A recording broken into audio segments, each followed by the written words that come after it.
Stadion Gelora Bumi Kartini, Iya. GBK. Iya. Udah siap untuk Liga 1, artinya secara infrastruktur, persyaratan itu udah terpenuhi semua? Jadi memang kemarin baru verifikasi dari LIB, kita tunggu hasilnya.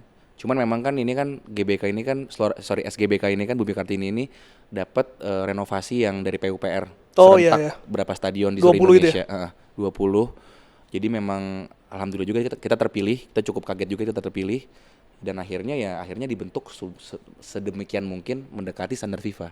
Tapi mungkin kalau misalnya masih ada kekurangan sedikit-sedikit itu bisa kita benerin di jalan. Yang paling banyak diperubahnya tau mas? Rumput kah? Tribun kah? Atau? Kalau dari Perpol 10 tuh standar stadium tuh yang penting exit areanya tuh ditambah pintu keluarnya.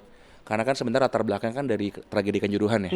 Yang penting safety faktornya tuh yang paling penting dulu diamanin.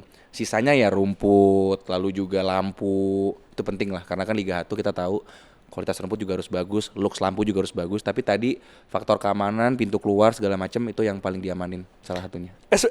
SGBK itu berarti masih punya Pemda ya? Pemkap Jepara. Pemkap. Iya. Persijap tuh berarti sewa per musim? Iya, kita lebih ada kontrak kerjasama dengan Pemkap bahwa tapi untuk pengelolaan kita masih jajaki, sampai sekarang kita sifatnya masih kontrak memakai.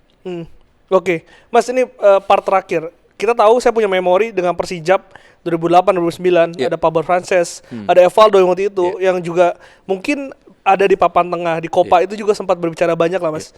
Tapi apa yang membuat Persijap ini, apa yang harus dilakukan agar bisa konsisten dan juga tadi relevan di Liga 1 musim depan?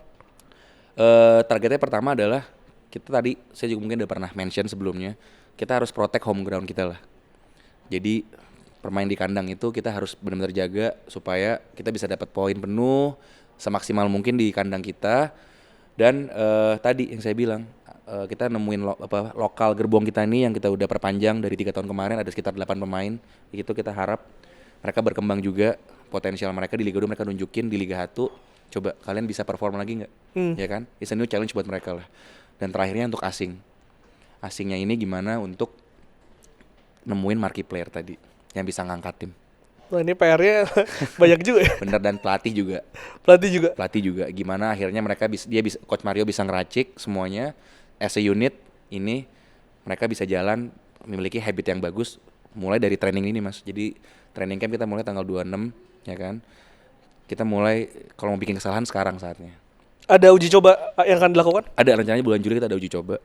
Dan dengan tim Liga 1 dan juga mungkin insya Allah kalau misalnya menjadi dengan tim Malaysia yang mereka ada TC di Indonesia kan. Jadi we'll see lah, sambil nunggu Piala Presiden kan juga mulai jalan kan. Iya. Liga tuh belum tahu kapan mulai mas ya? Rencananya di bulan Agustus ya. Tapi tanggalnya belum keluar ya? Tanggal pastinya belum. Tapi Persijap lawan siapa juga belum tahu? Belum, secara schedule kita masih nunggu juga dari Federasi dan LIB. Target udah dikasih ke pelatih dan juga pemain? Targetnya adalah sebenarnya bertahan, tapi kalau bisa berada di papan tengah relevan, saya rasa itu cukup visible buat kita dengan usaha. Tapi tentunya ya kita nggak pernah tahu. Tapi at least kita menjauh lah dari jurang sebisa mungkin, dan sebisa mungkin kalau bisa konsisten. Ini realistis nih. Soalnya ada juga tanya target apa juara, itu kan nggak realistis mas kadang-kadang. Kalau gini loh mas, pasti kan semua orang pengen target yang terbaik, ya kan. Ya cuman kita juga bisa lihat keadaannya seperti apa, ya kan.